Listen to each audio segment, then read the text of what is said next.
নমস্কার বন্ধুরা, নমস্কার। আপনারা প্রায় সকলেই বিচলিত, কারণ খুব রিসেন্টলি ইন্ডিয়ান ব্যাংক বা এলাহাবাদ ব্যাংক তাদের প্রায় সমস্ত গ্রাহকদের এইপিএস ডিসেবল করে দিয়েছে এই বিষয়টিকে নিয়ে, এবং মার্কেটে একটা বহু প্রচলিত হয়ে গেছে যে আগামী দিনে নাকি এইপিএস সিস্টেমটা বন্ধ হতে চলেছে। বন্ধু, সত্যি কি তাই? অনেক ইউটিউবাররা, বড় বড় ইউটিউব ভিডিও ডালছে, লাইভে আসছে, মার্কেটে একটা ঝড় তুলে ফেলেছে। এইপিএস আইডি বন্ধ, নতুন কি বিজনেস করা যায়, কি করা যায়, হ্যান ত্যান। সঠিক তথ্য প্রপারলি ইনভেস্টিগেশন না করে তারা জাস্ট একটা ভিডিও জন্য লাফিয়ে পড়ছে। সত্যি কি তাই এইপিএস সিস্টেম বন্ধ হয়ে যাচ্ছে? কোথাও কি বলছে আরবিআই, এনপিসিআই? জানি না বন্ধুরা। আচ্ছা, আপনারা তো অনেকেই জানেন, আপনারা যারা কাজ করছেন, সত্যি কি সব ইন্ডিয়ান ব্যাংক, এলাহাবাদ ব্যাংকের অ্যাকাউন্ট বন্ধ হয়ে গেছে? না, অনেকেই জানেন যে না, বন্ধ হয়নি। কাদের বন্ধ হয়েছে? প্রথমত আসি এই জায়গাটায়, কাদের বন্ধ হয়েছে?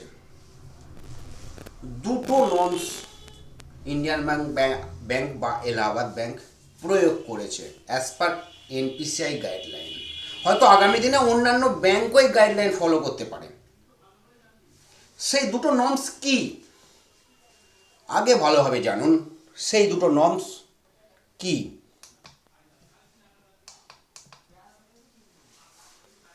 যার মধ্যে প্রথম নর্মস, এক, যে সমস্ত অ্যাকাউন্ট হোল্ডাররা বিগত 1 বৎসরে একবারও এইপিএস দিয়ে টাকা তোলেনি,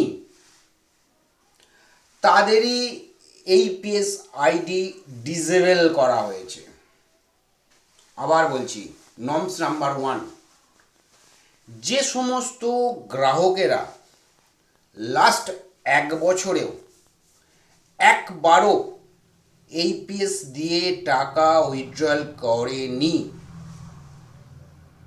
তাদেরই এইপিএস আইডি ডিসেবল করা হয়েছে। কারণ তাদের এইপিএস দরকার নেই, তারা বিগত 1 বছরে যেহেতু ব্যবহার করেনি, দরকার নেই। এনপিসিআই বলছে না, এদের আমি এইপিএস আইডি অন করে রাখতে হবে না, এদের দরকার নেই, 1 বছর যারা একবার ইউজ করেনি। কিন্তু যদি তারা ইউজ করতে চায়, আছে, পরে বলছি। তো সেই নর্মসে প্রথম নর্মস গেল এটা।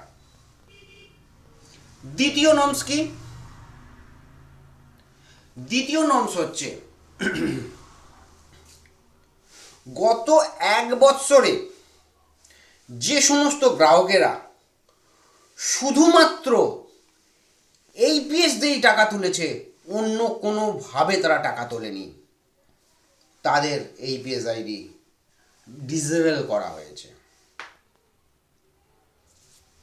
আবার বলছি, নর্মস নাম্বার 2, যারা বিগত 1 বৎসরে যে সমস্ত গ্রাহকেরা শুধুমাত্র এইপিএস দিয়েই টাকা তুলেছে আর অন্য কোনো সিস্টেমে টাকা তোলেনি, যেমন তারা একবারও মাইক্রো এটিএম ইউজ করেনি, ATM card, debit card use করে টাকা তোলেনি, অথবা যে সমস্ত গ্রাহক একবারও ব্রাঞ্চে গিয়ে টাকা উইথড্রয়াল করেনি,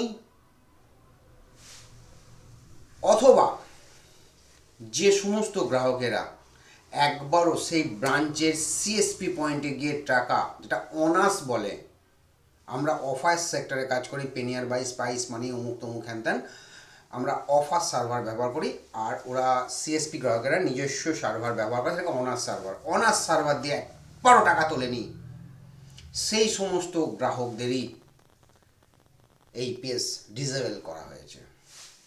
দুটো পয়েন্ট আপনারা বুঝতে পেরেছেন, আশা করছি একদম টু দি পয়েন্টে জানাতে সক্ষম হলাম। হ্যাঁ, এবার যাদের ডিসেবল হয়েছে তারা এনাবেল করবেন কিভাবে? অবশ্যই আপনারা ব্রাঞ্চে যাবেন। এটা একটা সিস্টেমেটিক জার্নি, একদম সিস্টেমেটিক। যেমন পেনশন হোল্ডাররা প্রতি বছরে তাদের জানাতে হয় যে আমি বেঁচে আছি, লাইফ সার্টিফিকেট জমা দিতে হয়। ঠিক তেমনই যাদের 2 নম্বর নর্মসে পড়ছে, যে গ্রাহকেরা কন্টিনিউ 1 বছরে এই পিএস দিয়েই টাকা তুলেছেন, অন্য কোনো সেক্টর দিয়ে টাকা তোলেননি, এটাও ঠিক তাই। তাদের বৎসরে একবার তাদের ব্রাঞ্চে গিয়ে কেওয়াইসি দিয়ে আপডেট করতে হবে, দাদা হ্যাঁ আমি এই পিএস ব্যবহার করতে চাই। ওকে, যদি সেটা না করতে চান তাহলে সেই গ্রাহককে কি করতে হবে? বছরে একবার ডেবিট কার্ড ব্যবহার করে অন্তত টাকা তুলতে হবে, তাহলে কিন্তু 2 নম্বর নর্মস কাজ করছে না। অথবা সেই ব্যাংকের সিএসপিতে গিয়ে একবার টাকা তুলতে হবে, অথবা ব্রাঞ্চে গিয়ে একবার টাকা তুলতে হবে। আশা করছি আপনাদেরকে পয়েন্টগুলো ভেঙে বলতে পারলাম, 2 নম্বর পয়েন্টটায় সুন্দরভাবে বলতে পারলাম। আর 1 নম্বর পয়েন্টের নর্মসে যারা পড়ছে তাদের যদি দরকার হয় তারা অবশ্যই ব্রাঞ্চে যাবেন, কেওয়াইসি ফর্ম সাবমিট করে বলবেন স্যার কাইন্ডলি আমার এই পেজটা এনাবেল করে দিন। কারণ তাদের দরকার হয় না। এই সাধারণত গ্রাহকরা কী রকম গ্রাহক হয়? স্যালারি হোল্ডার হয়, সেভিংস অ্যাকাউন্ট হোল্ডার হয়, এই ধরনের হোল্ডার হয়। ঠিক আছে, অনেকেই অনেক ইউটিউব চ্যানেল আমি দেখলাম করেছে, দাদা অমুক অ্যাকাউন্ট ডিজেবল তো হয়নি, অমুক কোয়ালিটির অ্যাকাউন্ট তো ডিজেবল হয়নি। পার্টিকুলার কোনো অ্যাকাউন্ট ডিজেবল হয়নি এইভাবে বলতে পারবেন না। দেখবেন আপনি তথ্য ঘেঁটে আপনি কোনো একটা পার্টিকুলার অ্যাকাউন্ট গ্রুপের কথা বলছেন, কিন্তু সেই গ্রুপেতেও কিছু কাস্টমারদের অ্যাকাউন্ট ডিজেবল হয়ে গেছে। তার কারণ তিনি হয়তো শুধু এইপিএসই তুলেছেন, কিয়ক্সে যাননি, কিয়ক্সের অ্যাকাউন্ট খোলা কিন্তু কিয়ক্সে হয়তো তুমি জানিনি, টাকা তোলেনি, শুধু এইপিএস করেছেন, ডিজেবল হয়ে গেছে। তো তাহলে আমাদের কি করণীয়? কারণ গ্রাহক আমাদের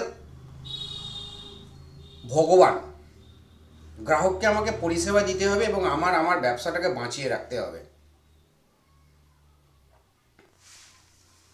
ঠিক আছে, তো সেক্ষেত্রে করণীয় কি? অনেক রিটেলার আছেন যারা আপনারা মাইক্রো এটিএম সার্ভিস বা মাইক্রো এটিএম একটা মেশিন নিতে অনীহা প্রকাশ করেন। যেন মনে হয় যে আপনাদের কোনো কোম্পানির এমপ্লয়ি আপনাকে গিয়ে বা ডিস্ট্রিবিউটার গিয়ে একটা মাইক্রো এটিএম নেওয়ার কথা বললে যেন মনে হয় আপনাদেরকে সেই মাইক্রো এটিএম নিতে জমি বাড়ি বা বহু কিছু টাকার ফিক্সড ডিপোজিট ভেঙে সেই ব্যবসাটা, সেই মাইক্রো এটিএমটা কিনতে হয়। ভেবে দেখবেন একবার। আবার বলছি, একটা মাইক্রো এটিএম জাস্ট 2000 টাকা দাম, নিয়ে রাখুন নিজের কাছে। প্রত্যেক গ্রাহককে, যেটা আপনার নিজস্ব গ্রাহক, সেই প্রত্যেক গ্রাহকের একটা করে ডেবিট কার্ড অর্ডার করিয়ে দিন। তাকে বলুন এটা রাখতে হবে। বহু সময় বিভিন্ন ব্যাংকের এইপিএস সার্ভার ডাউন থাকে, তখনই না আপনি তার ডেবিট কার্ডটা ব্যবহার করে টাকা তুলে দিন। তাহলে কিন্তু সেই গ্রাহকটা কিন্তু কখনো আপনার কাছ থেকে ছেড়ে কোনো সিএসপি কাউন্টারের রাস্তাও চিনে ফেললো না, বা ব্যাংকের দরজায় গিয়ে লাইনেও দিল না। আপনার গ্রাহক আপনার কাছেই রয়ে গেল। ঠিক আছে, এই জায়গাটা সুন্দর করে একবার ভেবে নিন। আপনারা চিন্তা করুন, ভাবুন। এই আমাদের সেক্টরেতে আমরা যারা সিএসপি নিয়ে কাজ করছি,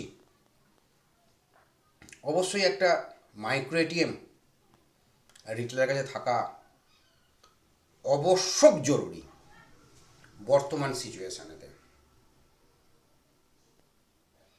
জানবেন আপনিও যেমন গ্রাহককে সার্ভিস দিচ্ছেন যে কোনো সময়েতে, ধরে নিন সেই সময় সেই ব্যাংকের সার্ভার ডাউন, কাস্টমারটাকে ফিরিয়ে দিচ্ছেন, কাস্টমারটা ফিরে যাচ্ছে, আপনি কোম্পানি পার্সনকে ফোন করছেন, ডিস্ট্রিবিউটারকে ফোন করছেন, ডিস্টার্ব করছেন, ডিস্টার্ব নয়, আপনি আপনার ব্যবসার খাতিরেই তাকে ফোন করছেন, কিন্তু আখেরে কিন্তু কাস্টমারটা ব্যাক হয়ে যাচ্ছে, ফিরে যাচ্ছে, কিন্তু কাস্টমারের কিন্তু নিড আছে, প্রয়োজন আছে টাকাটা ইমিডিয়েটলি, সে কিন্তু আপনার দোকান ছেড়ে কিন্তু সে আশেপাশে কোথায় সিএসপি আছে বা ব্যাংক আছে খোঁজ করে বা কার কাছ থেকে টাকা উঠছে সেটা কিন্তু জেনে তার কাছে চলে যাচ্ছে, অর্থাৎ অন্য দোকান চিনে ফেলছে কাস্টমারটা। সেই সময় যদি আপনি কাস্টমারের কাছে একটা অর্ডার করিয়ে দিয়ে থাকতেন ডেবিট কার্ড, আপনি নিজেই করান না,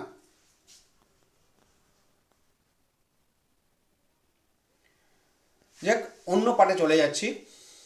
আমি জাস্ট আজকে এই ভিডিওটা ছোট্ট করে দিলাম ইন্ডিয়ান ব্যাংকের সমস্যা এবং তার সমাধানে কিছুটা সুরাহা দিলাম।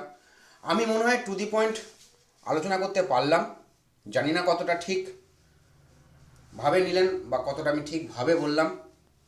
দুটো পয়েন্ট বলে দিলাম, কোন কোন গ্রাহকদের অ্যাকাউন্ট এইপিএস ডিসেবল করা হয়েছে, আপনারা সেই বুঝে সেই রকমভাবে কাস্টমারের সঙ্গে ডিলিংস করুন। দরকার হয় ব্যাংক থেকে একটা কেওয়াইসি ফর্ম আপনি নিজেরা নিয়ে এসে রাখুন, যে সমস্ত আপনাদের কাছে ইন্ডিয়ান ব্যাংক বা এলাহাবাদ ব্যাংকের গ্রাহক আছে, সাথে একটি ডেবিট কার্ডের ফর্মও নিয়ে আসতে ভুলবেন না আপনারা। দুটো ফর্ম আপনি আপনার নিজের স্বার্থে কাস্টমারদের ফিল আপ করে দিন, কাস্টমারের আধার কার্ড প্যান কার্ড অ্যাটাচ করিয়ে দিন, সব কিছু আপনি লিখে দিন, আপনার স্বার্থে করুন, গ্রাহকটাকে আপনার কাছে বেঁধে রাখুন।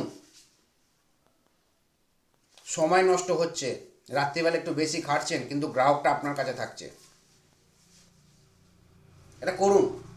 দুটো ফর্ম একসাথে ফিল আপ করুন, করে কাস্টমারকে বা গ্রাহককে দিন যে বৌদি কি দাদা এটা নিয়ে একবার আপনি ব্যাংকে জমা দিয়ে আসুন, আপনার হয়ে যাবে এইপিএস এনেবেল, আপনি আবার আমার দোকানে আসবেন, আপনি আমার মূল্যবান গ্রাহক, আমি আপনাকে পরিষেবা দিতে সদা প্রস্তুত।